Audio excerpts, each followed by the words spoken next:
Kata Beach, au sud-ouest de l'île thaïlandaise de Phuket. 2 kilomètres de sable blanc, d'ordinaire saturé de vacanciers. Surtout l'hiver, la saison chaude et sèche attire les touristes du monde entier. Mais le Covid a plongé la perle d'Andaman et ses loueurs de transat dans un grand sommeil. 85% de l'économie de Phuket repose sur le tourisme. Mais pour maîtriser la pandémie, la Thaïlande a fermé ses frontières et oblige les étrangers les plus volontaires à se soumettre à une quarantaine stricte avant de goûter à Phuket, son paradis resté sous cloche. Moi, j'ai entendu dire que bientôt, les touristes allaient revenir, parce que les vols internationaux sur Phuket allaient reprendre. Mais imagine, les touristes doivent avant rester 14 jours enfermés dans un hôtel, sans sortir. Personne ne reviendra tant que ce sera comme ça. Thierry Coste, agent de voyage, vit depuis 24 ans à Phuket. Au même titre que les locaux, l'expatrié, isolé du monde sur son île de rêve, attend des jours meilleurs.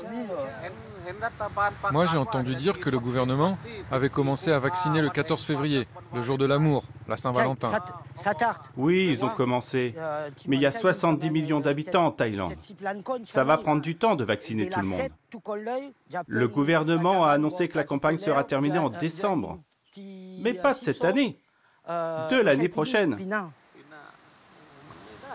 L'année prochaine? Mais c'est pas possible. Eh oui, ça va être long. Mais on va tous mourir. Ouais, on va tous mourir. À Kata Beach, restée longtemps l'une des plages fétiches des vacanciers, les hôtels ont baissé le rideau. À commencer par le Club Med, fermé depuis mars 2020, début de l'épidémie. Ce poids lourd du tourisme mondial était le principal employeur de Thierry. Quand tu vis à Phuket depuis si longtemps, tu sais ce qu'il en est de cette île. Très franchement, c'est un air d'apocalypse, quoi. Mis à l'épreuve par le cataclysme sanitaire, Thierry a mis la clé de Siam Évasion, son entreprise, sous la porte. Le temps d'avant, à Phuket, c'était 14 millions de touristes qui, chaque année, faisaient fondre quelques 10 milliards d'euros sous le soleil des vacances. Le contraste est étonnant quand on regarde ces vidéos de Phuket avant la pandémie. Le monde qu'il y avait, waouh! Et quand on voit le désert que c'est aujourd'hui, je crois qu'il y a dans les 6000 hôtels à Phuket, donc plus de la moitié sont à Patong. C'était en continu, quoi, ça ne s'arrêtait jamais, jour et nuit. Donc, jour plutôt côté plage, et la nuit, c'était Bangla-Road, là, cette Walking Street, où il y a tous les bars, où tout le monde va s'encanailler, ou ne serait-ce que d'aller voir ce qu'il en est. Mais tout s'est arrêté. Les rues tant animées de Patong sont désormais désertes, fantomatiques. Car pour repousser le virus hors de ses frontières, les autorités ont sonné la fin de la fête, bouclé le pays et imposé des mesures sanitaires drastiques. À l'arrivée, les étrangers sont isolés pendant 14 jours sous surveillance policière, dans des hôtels réquisitionnés et soumis à plusieurs tests PCR. Les Thaïlandais, eux, sont confinés par quartier ou par région dès que quelques cas sont déclarés. Ici, le port du masque est de rigueur. À tous les récalcitrants, l'amende équivaut à 1 mois de salaire. Mais rares sont les verbalisés. Les Thaïs, rompus à la gestion de crise, ont compris, depuis qu'un tsunami a manqué de les rayer de la carte en 2004, qu'il faut autant obtempérer que coopérer et s'armer de patience.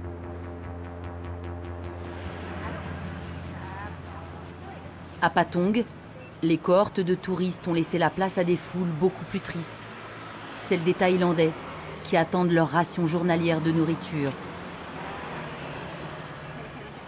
Espacez-vous un petit peu. Essayez de garder 3 pas de distance entre vous. On va vous donner un ticket de rationnement. Avancez-vous encore un peu.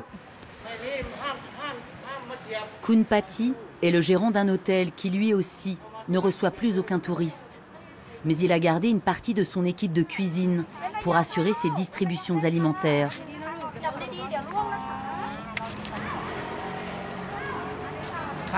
On prépare des choses simples, mais on varie un peu les menus pour ne pas lasser. Le plus souvent, c'est nous qui fournissons. Mais il y a aussi des gens qui nous font des dons, parce qu'il y a eu un décès dans leur famille, ou parce qu'il y a un anniversaire. C'est comme une offrande pour eux.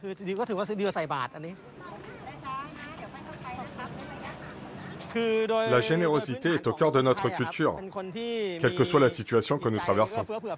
Que ce soit un tsunami, ou comme en ce moment, cette pandémie de Covid. Le partage, c'est ce que nos ancêtres nous ont appris depuis des générations.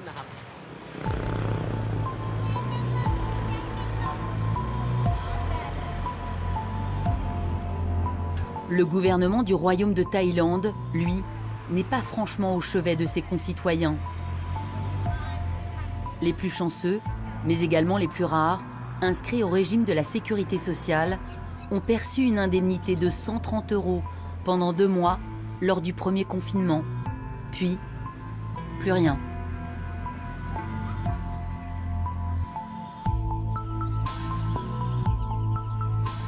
Située à une centaine de kilomètres du cœur touristique de l'île, la province de Phang Nga a vécu au rythme des cortèges de claquettes et débardeurs, venus prendre la mer quelques heures. Là, vous voyez, avant le Covid, il n'y avait pas moins de 1000 touristes qui venaient chaque jour. Et plus de 200 bateaux prêts à partir. Et là, ils sont tous à quai. Wichan était propriétaire d'une flotte de 6 autocars, remisés eux aussi, faute de clients. Acculé par les dettes, Wichan a été contraint de les vendre. Le circuit touristique classique, c'est que les gars comme moi, on amenait les touristes de Phuket jusqu'ici, à Phang Nga, en bus, pour qu'ils prennent ces bateaux pour aller faire un tour sur les îles à côté. Mais maintenant, au départ comme à l'arrivée, il n'y a plus personne. Phang Nga est devenu un immense cimetière de coques de bois. Et chacun ici cherche à trouver un nouveau rythme de vie. Originaire de cette province boisée du continent, Wichan récolte aujourd'hui le caoutchouc sur la plantation familiale. Avec ce boulot, c'est comme si je redémarrais tout à zéro. J'ai tout à réapprendre. C'est pas simple. Tous les boulots ont leurs particularités. Moi, je gérais des excursions sur Phuket et je l'ai fait pendant 20 ans. Et ce job n'avait plus de secret pour moi. Mais là...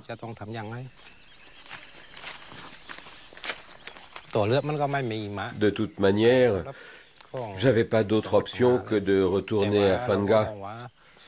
Ce boulot, c'est pour mes enfants, qu'ils puissent continuer à aller à l'école.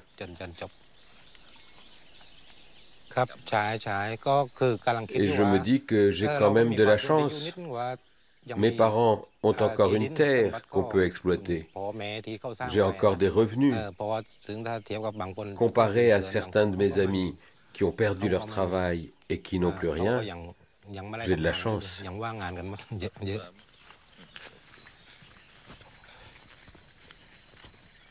Wichan reste un privilégié au regard de ses compagnons d'infortune. Lui, au moins, mange tous les jours à sa faim, dans le petit restaurant de sa sœur. Tu veux un café au lait ou un liang? Non, merci. Donne-moi juste un peu d'eau. Il est tristement lucide sur la mise en veille de l'économie de son pays, qui s'est abattue comme une déferlante. Le tsunami a tout balayé, ici à Phang Nga, à Phuket aussi, mais ça n'a pas touché le monde entier. Ce qui se passe aujourd'hui avec le Covid, c'est planétaire. Aucun pays n'est épargné. Une chose est sûre, les répercussions de ce désastre-là vont durer beaucoup plus longtemps qu'un tsunami. Pour les Thaïs, travailler à Phuket au contact des touristes du monde entier, c'était le gage d'une vie meilleure. Pour tenir le virus à l'écart, il a fallu renoncer à ceux qui pouvaient le transmettre. Plus de clients, plus d'argent. Une épreuve pour la population, mais les épreuves à Phuket, on a l'habitude de les traverser.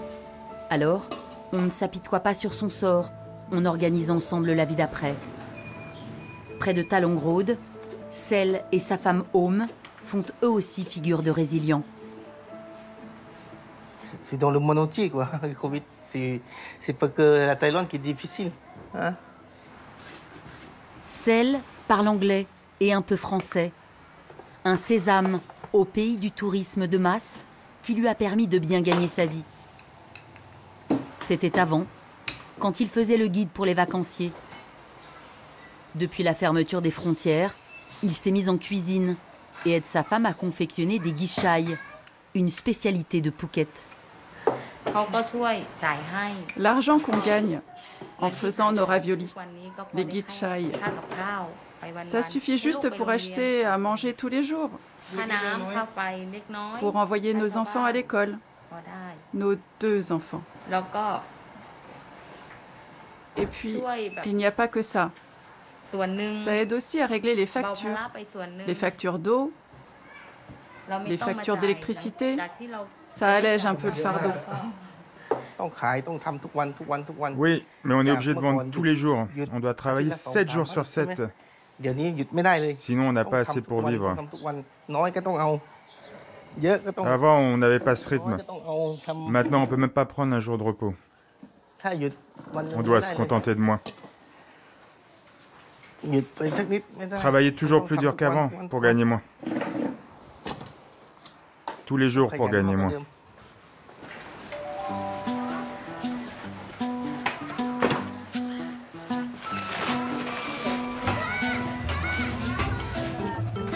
Sel a bricolé un sidecar de fortune pour charger son matériel, ses raviolis et se rendre sur les marchés de Phuket. Au pied de Big Buddha, lui aussi boudé par les touristes, le quartier commerçant de Chalong a retrouvé sa saveur 100% locale.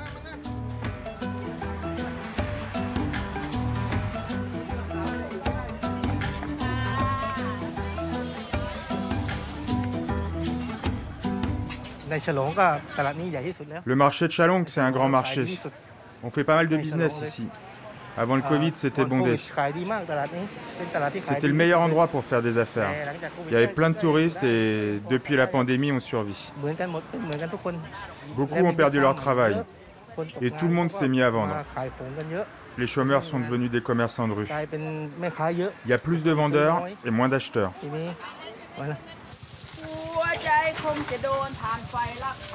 Au pays du sourire, on ne perd pas son temps à discuter les décisions même drastiques du gouvernement. Les Thaïlandais préfèrent cultiver l'optimisme et l'art de la débrouille. J'essaie juste de vivre en restant heureuse. Si je commence à m'angoisser, je ne vais pas me sentir bien. Donc j'avance. J'essaie de positiver, je vois mes amis et ça me suffit. De toute façon, on doit faire avec. Et ça nous sauve la vie.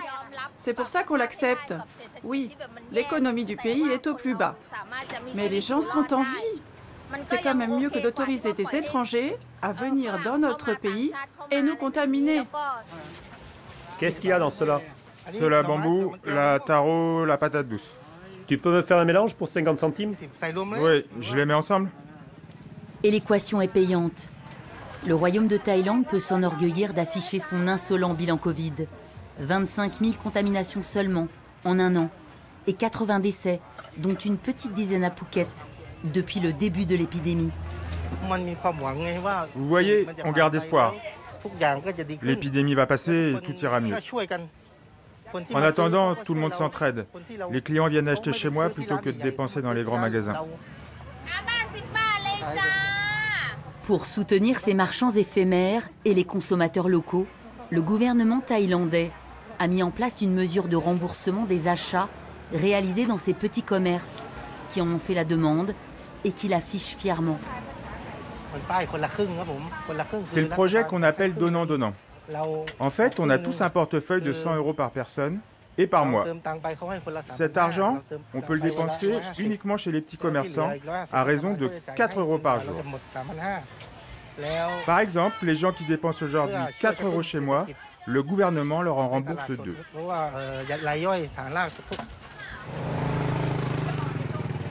Le budget de la famille de Sel a connu des jours meilleurs.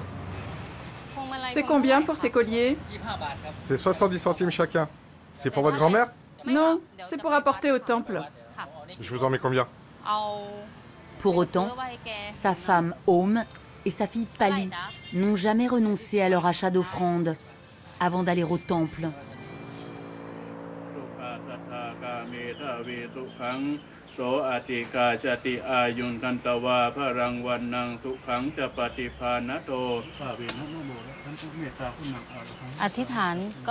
On vient prier au temple chaque fois que nous le pouvons, pour avoir la santé, espérer ne pas tomber malade et pour rester une famille heureuse.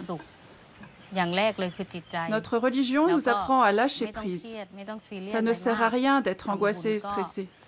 Prier et faire des offrandes a le mérite de nous rendre meilleurs. Phuket et son peuple cultivent le meilleur de leur sagesse légendaire et de ce que la nature leur a donné.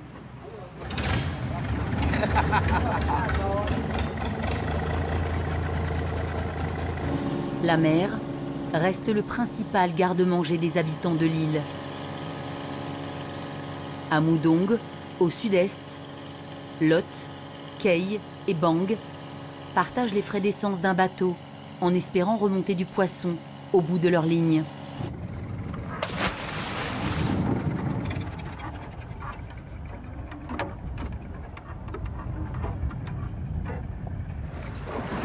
Allez, il y en a, il y en a.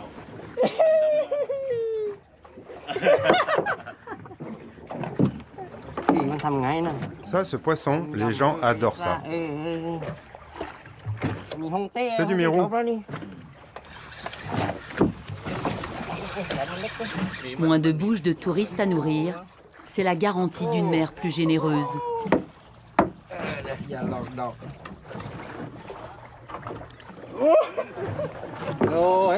On a gagné la loterie. Je sais même pas comment j'ai fait ça. Il y en a tellement aujourd'hui. Pas chercher à comprendre. Les petits, c'est des doris. On les mange frits, mais on les vend pas cher. Moi aussi, ça a mordu. Il est gros.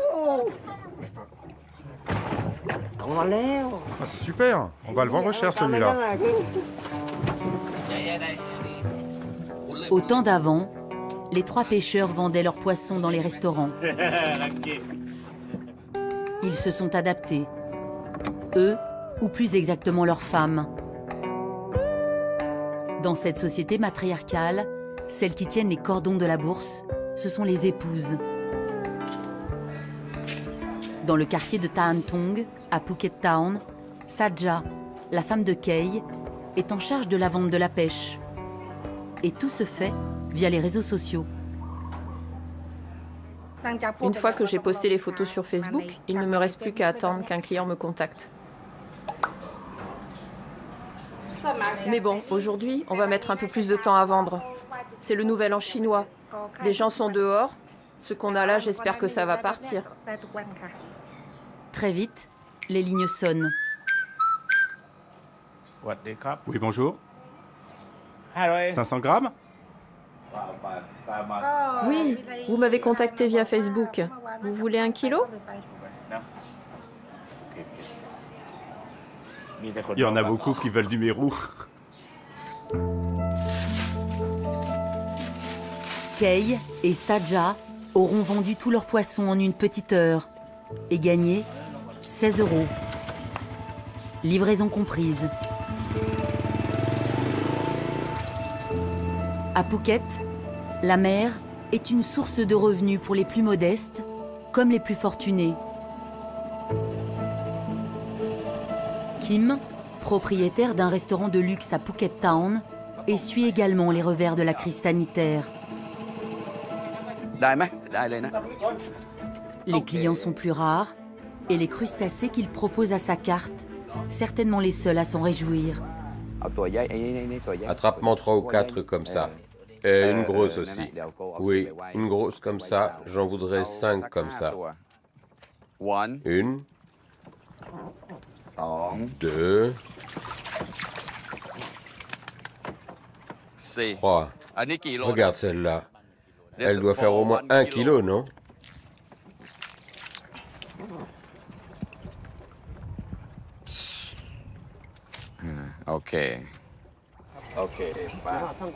Kim Therazak est issu d'une riche famille thaïlandaise. Ses grands-parents ont fait fortune avec les thym, puis le commerce maritime. Le petit dernier d'une fratrie de 6 enfants s'est lancé dans la restauration de luxe. Dans le quartier de Phuket Town, le Tup Kop Khao est une adresse connue des portefeuilles garnis du pays et des touristes. Les clients de Kim, des expatriés aisés ou de riches Thaïlandais en provenance de Bangkok, sont moins nombreux. Alors, Kim soigne ses hôtes qui se raréfient. Bonsoir. Vous avez déjà passé votre commande? Non, pas encore. Bien. Alors sachez qu'en ce moment, nous avons une promotion sur les langoustes. Elles sont à 8,50 € seulement. On en a à l'ail, il y a toutes sortes de recettes. Elles sont à 8,50 € seulement, jusqu'à la fin du mois, pour la Saint-Valentin. C'est notre promo jusqu'à la fin du mois. Après, elles vont augmenter un peu, on les fera à 10,50 €. Étoilé au Michelin depuis 3 ans, le restaurant de Kim peine à faire salle comble. Les gens se disent oui, ils sont riches, ils s'en sortent, mais c'est faux. Bien sûr qu'on est atteint, nous aussi. Moi, j'ai dû fermer une salle, mais si j'avais fermé tout le resto, ça laissait mes employés sur le carreau. J'ai décidé de rester ouvert, trouver des solutions pour que les clients reviennent chez moi, dépenser de l'argent pour manger. Si vous me demandez quelles leçons j'ai tirées de cette pandémie de Covid-19, je vous dirais que j'ai appris beaucoup, croyez-moi.